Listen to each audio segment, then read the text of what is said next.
సూర్యాపేట జిల్లా భగత్ సింగ్ నగర్ 19వ వార్డులో దేవి శరన్నవరాత్రి ఉత్సవాల్లో భాగంగా గాయత్రి దేవిగా భక్తులు ఘనంగా నిర్వహించుకోవడం జరిగింది.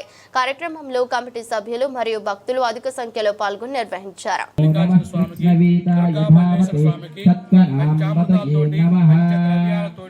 విశేషమైన అభిషేకం అనేక శుభ ఫలితాలు ఉంటాయి. మనకి 9 నవగ్రహాలు ఉంటాయి. ఎవరికైతే గ్రహాల వ్యతిరేకంగా పనిచేస్తాయో వాళ్ళకి అనేక ఇబ్బందులు వస్తుంటాయి. ఆ ఓడకో స్వామివారి సమక్షంలో కమిటీ వారు దుర్గామల్లేశ్వర స్వామివారిని తీసుకొచ్చి పంచామృతాలతోటి పంచద్రవ్య విశేష అభిషేకం చేస్తున్నారు. ధన్యవాదాలు.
Ram Ram Ram Ram